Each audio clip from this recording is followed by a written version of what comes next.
So as you can see, I've jumped on the beer engine bandwagon here and acquired myself one of these to play with. I've actually got two of them, and this one is going to be going to somebody else. Picked them up quite cheap off of a chap locally who hadn't used them for a couple of years, so they need a little bit of TLC, and this one in particular has got a fault that's stopping it from working at the moment, which is one of the valve or the diaphragm or whatever you want to call it in the pump is broken basically, so I need to kind of strip it down and have a look at that. So this video is basically just going to be going through that and showing you hopefully how to get it up and running and tidied up and fully functional. So yeah, it's the first time I've ever had a beer engine or even attempted doing anything like this, so hopefully I'll be able to work it out. It's, you know, they're fairly simple bits of kit, so fingers crossed, but you know, if I'm getting the terminology for stuff wrong and things like that, sorry about that, but yeah, I'm just sort of figuring it out as I go along. But hopefully this video might be helpful to anyone else who's doing a similar thing, because I know a lot of people are, you know, keen on setting these up for their own kind of home bars and homebrew and all that kind of stuff. So yeah, let's get into it and see what we can see.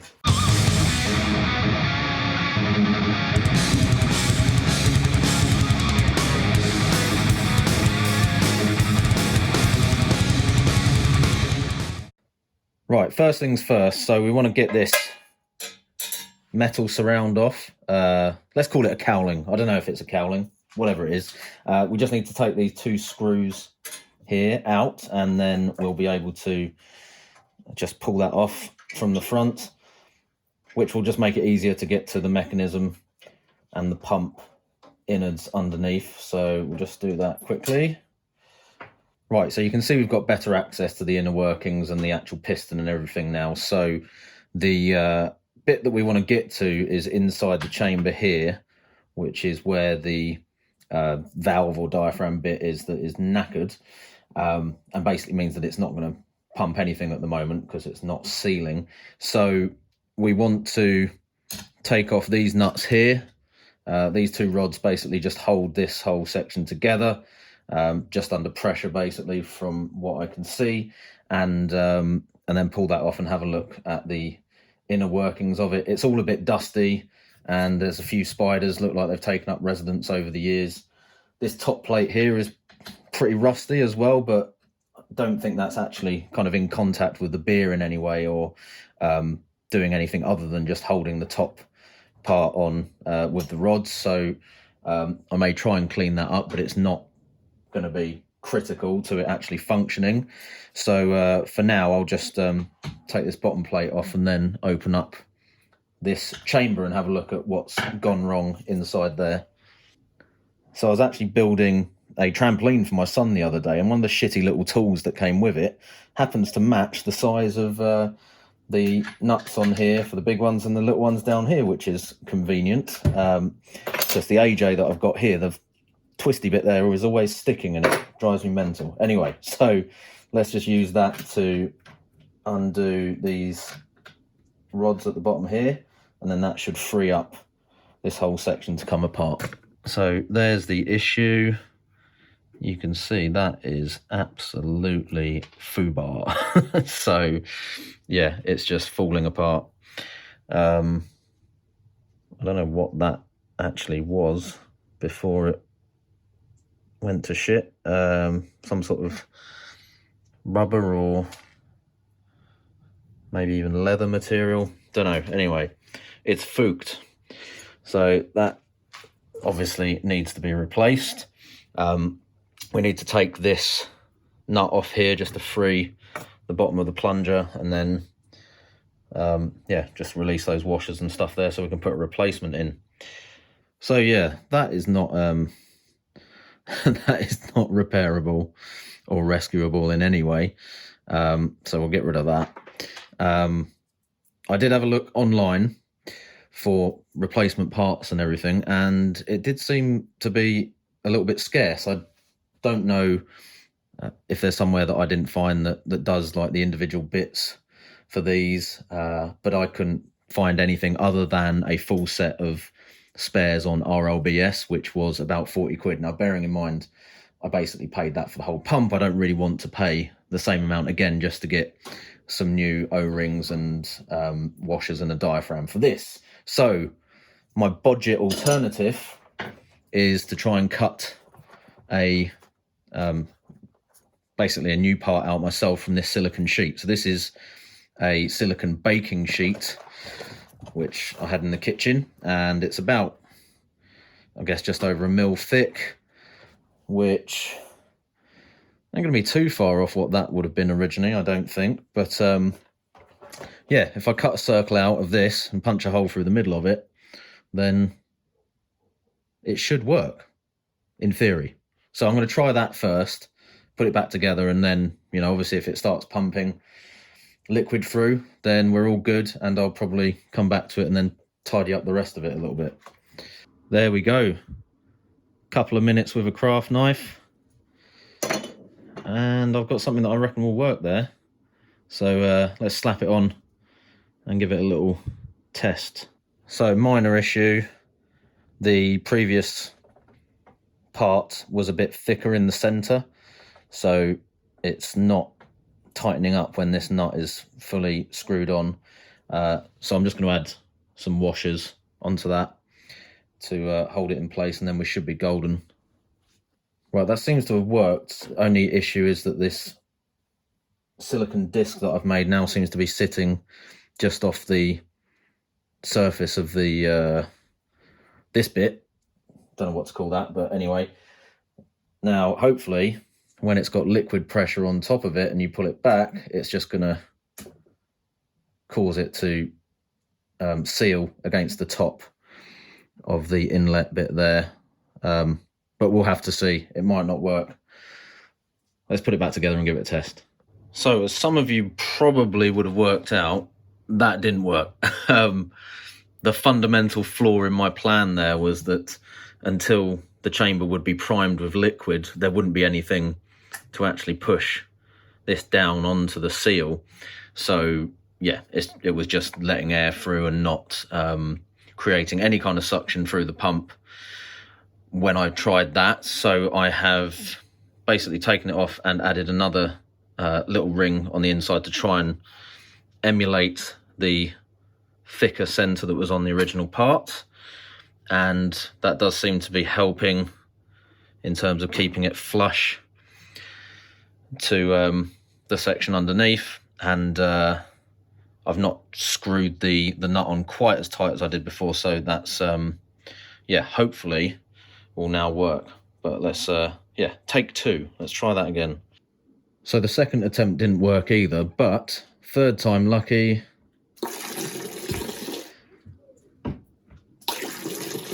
There we go, sorted. So I will show you the little tweak that I made that actually made it work there.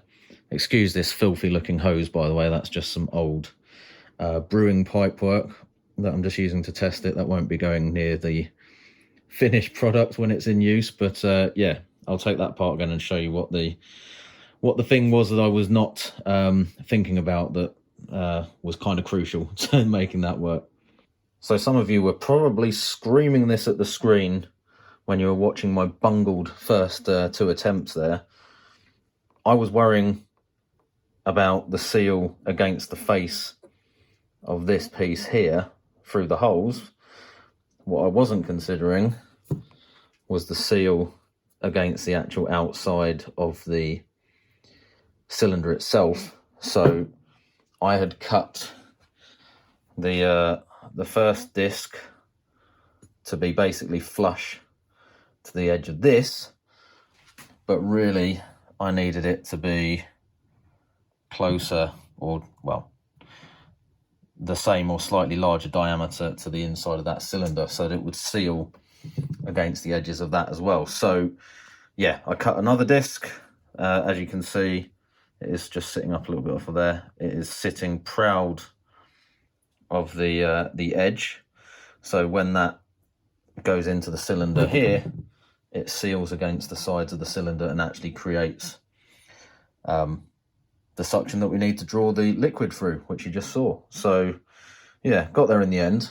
And annoyingly, my workbench this ledge here is too thick to get the clamps on, so I had to bolt that little bit of scrap wood onto there just to clamp it onto, which slowed it down a bit as well. But anyway, yeah, that seems to be working now. So just want to clean up the rest of it really, and yeah, do a bit of a spring clean.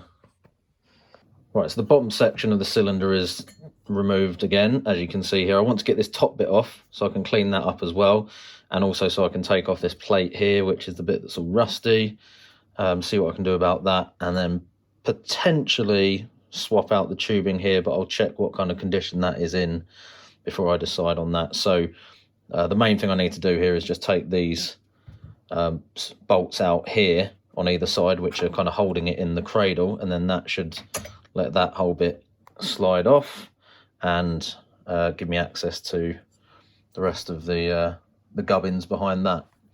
Right, so that's pretty much fully apart now.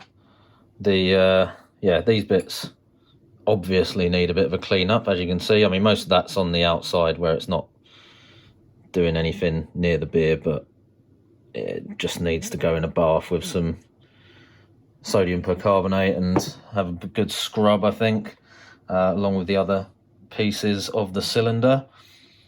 This bit just needs dusting off really.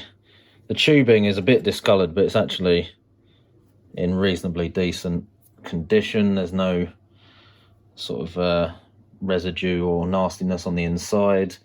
The cradle for the piston bit is rusted to fuck on the top there, so I can't just leave that as it is. I'm gonna have to do something about that. Yeah, and I think that's probably all I need to do really. The piston rod here is a bit grimy at the top, but I can scrub that off without actually taking that away. You can unscrew that from the lever there if you want to, but I don't think I need to do that. So yeah, hopefully I can get that back together again now I've pulled it all apart. Let's see how it goes. So I'm just going to undo this little inlet connector here on the base of the cylinder, because there's a little valve bit inside there, and I want to open that up so I can make sure all the bits of that are properly cleaned as well. So yeah, just a spanner needed for that. Yep, as you can see, that was definitely worth doing, because the inside of that is pretty grotty. So yeah, that's probably the grimiest bit of the inner workings that I've found so far. Definitely needing a bit of a clean. Right, so that stuff's all come up quite nice. Obviously a little bit of staining on some of the parts still, but there's not much you can do about that. Giving that a little dusting off. But this, yeah, I can't bear to look at that in the condition that it's in, even though probably won't make any difference to how the thing's working. It just looks, well, like it's come out of a trench. So I'm going to attack that with this little wire brush attachment on the Dremel, see if I can kind of get that rust back to metal, and then maybe give it a quick squirt of spray paint. Don't know if it'll work, but let's see if we can improve on that finish just a tad. Well, the Dremel attachment didn't do too well out of that, as you can see. I've got lots of little bits of metal wire stuck in my arm that flew off of that, but it's started to do the job there. So I'll try a different little attachment and see if I can finish that off. But yeah, it's definitely helped. Well, that's definitely an improvement, so I'm happy with that, and I'm going to give it a quick lick of black spray paint, and once that's dry, I think we're ready to put it all back together and hopefully find out that it's still working. Well, there we go then. That looks a lot nicer. Not exactly a pristine finish, but should at least keep the rust off for a while. And that needs to dry before I put it all back together, so I'm going to leave that till tomorrow. But I think, yeah, once that all goes back together, we should be fully operational. Right, so the paint on that is all dried now, and we're ready to start reassembling it basically. So let's go through all the different parts again as I reassemble it and try and make sure that it goes back as it should do. So I've got the top of the pump cylinder there, which needs to thread onto the piston rod here, and then this outlet connector needs to go onto the pipe, and obviously just secure that with the Jubilee clip that we've got on the end there. But before we do that, we need to thread this onto the piston rod through the middle and line it up so we can get the outlet, or yeah, the outlet connector through this hole here. Okay, so getting the hose back on to the outlet is a little bit fiddly because it's kind of tricky to access that, but we got there in the end. So top of the cylinder is on. We can now fit the head of the piston and the diaphragm or valve bits that I've put together myself. So yeah, let's pop those on. Okay, so that's all back on there. Then, whoop, bit of water still in there. The cylinder itself.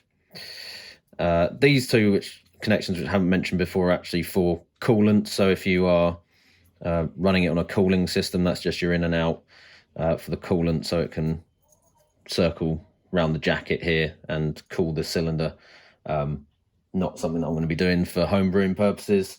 And the those connections and the inlet to the pump should be facing that way under normal setup. So yeah, otherwise you're going to have the surround or cowling bit in the way of those.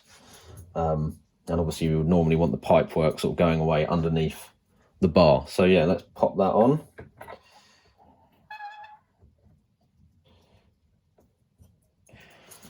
And then all we need to do is reassemble this bottom plate with the little valve bits and the outlet connector, inlet connector even, and then attach the final plate and rod to hold that all in place.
So as long as everything's nicely lined up, the pressure from that bottom plate squeezing up should just hold everything in place and seal the cylinder.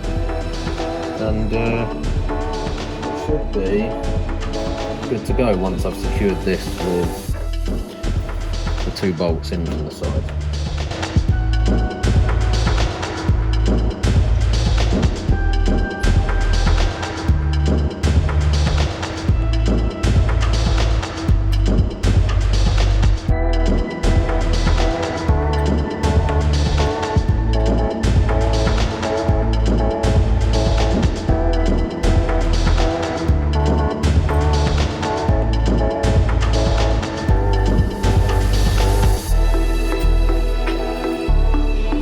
Now we just need the drip tray holder and cover attached onto the front, and just 2 screws for that.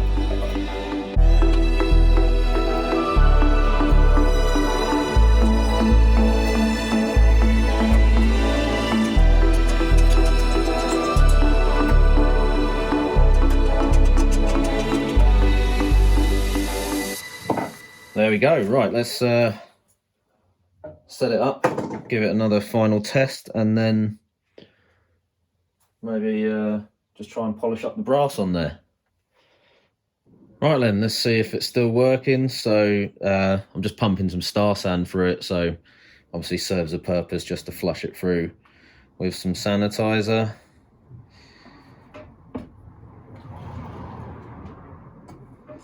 Can hear the cylinder filling up, so I think we're good. Yeah, there we go.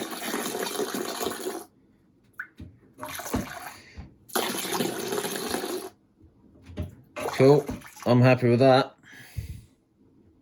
So the last thing I want to do is just try and shine this up a bit, because it's pretty tarnished and yeah, a little bit beaten up looking.